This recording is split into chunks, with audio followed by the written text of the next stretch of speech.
aviation. Chalk in hand, he's on a mission, shaping dreams with precision. Joseph, the English teacher. Hi everyone, and welcome again to another Teacher Joseph podcast. Back in the 1980s, radio presenting was very different from today because you had to use the Queen's English.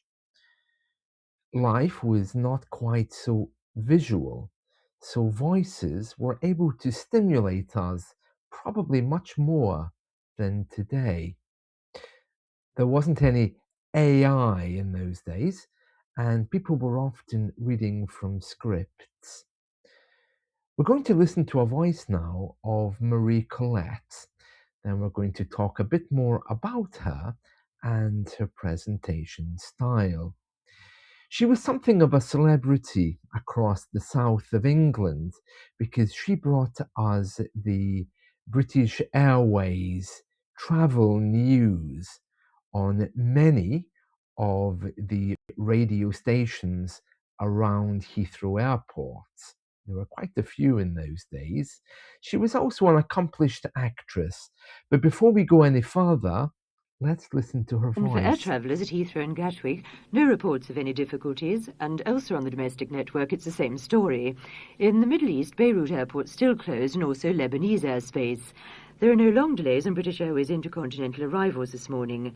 Finally, services from Miami, Detroit, Washington and Montreal and Singapore Airlines are all on or close to schedule. Marie Collett at British Airways.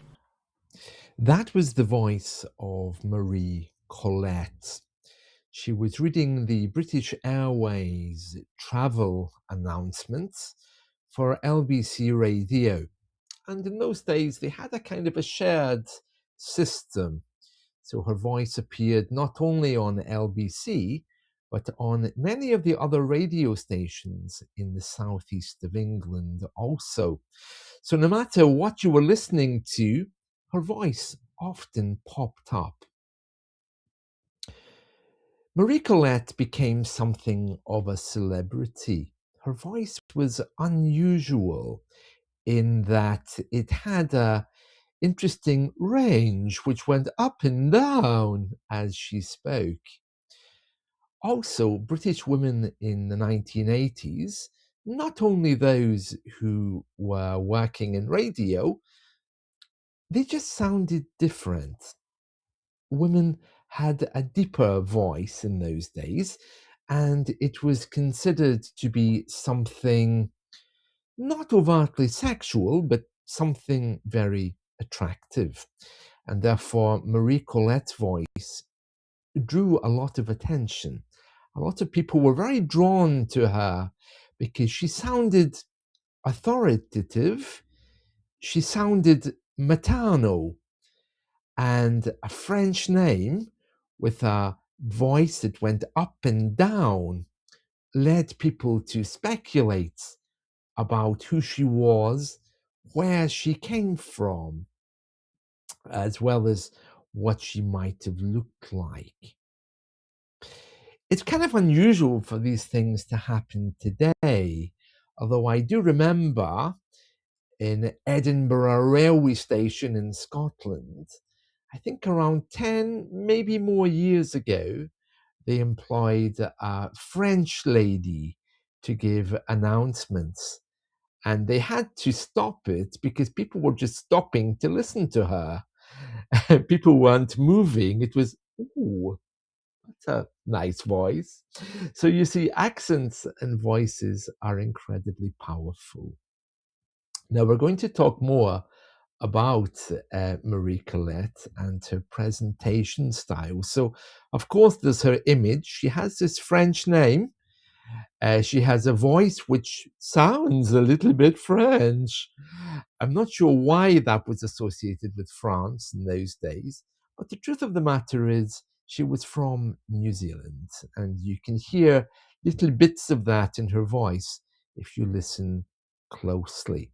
But before we start talking about her presentation, let's just listen to her again for a moment. And for air travellers at Heathrow and Gatwick, no reports of any difficulties, and elsewhere on the domestic network it's the same story. In the Middle East, Beirut Airport still closed and also Lebanese airspace. There are no long delays on British Airways intercontinental arrivals this morning. Finally, services from Miami, Detroit, Washington and Montreal and Singapore Airlines are all on or close to schedule. Marie Collett at British Airways. Right, the adjectives I would use to describe her voice. Warm, friendly, slightly authoritative. We mentioned earlier maternal. So she had all the boxes ticked. She sounded very, very good. Her presentation here sounded a little bit rushed, and she's obviously reading from a script. I think another thing which worked in her favor is she was talking about international journeys. She's talking about, and I don't remember the countries that she mentioned there, maybe Lebanon, Singapore. And the way she does this, she's not being seductive about it, but because she is bringing in something international, it means we've, in our minds, all built up this image of her as being like an air hostess, someone who travels around the world. And of course, we don't know if that's actually true. One thing which is true, though, is her beautiful presentation in the way that she joins her words together. Now, she doesn't have a lot of space to do that because she's put firmly into a 30-second or 1 minute segment, and she can't go off script with that. So she's reading very clearly. But it does show, though, that she's talking from her chest. The only way you can get that voice to go up and down is to be very, very hard on your body, which gives you that stern kind of sound. Right now, I'm very relaxed. I'm just sitting here. But if I did talk from my chest, it would sound a little bit more forced if I had to say something, even in my usual voice. So you can hear there, as you constrict your chest, your voice would fluctuate anyway. For example, if I had to talk about airlines for a few minutes, you can hear there that if you put a lot of tension just here, then your voice is going to go up and down. It's very funny because I can't imagine anyone doing that these days in the name of success. Now, of course, it is entirely possible that Marie Collett just had a voice that sounded like that, but it does sound incredibly forced. We don't know what happened to Marie Collett. She disappeared. She continued to act, and I know she was doing audio books as late as I think 2010, but she would be 86 years old now. It would be great to have an interview with her just to discuss her time in radio, but I'm not even sure if she's still around. It would be lovely if she was.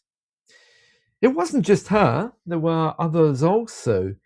I mean, actresses like Joanna Lumley, Alexandra Bastido, for example, these all had very husky voices, perhaps not with the same intonation, but women in those days, as I mentioned earlier, they just sounded different. There was something very attractive about the woman's voice, which was a little bit deeper.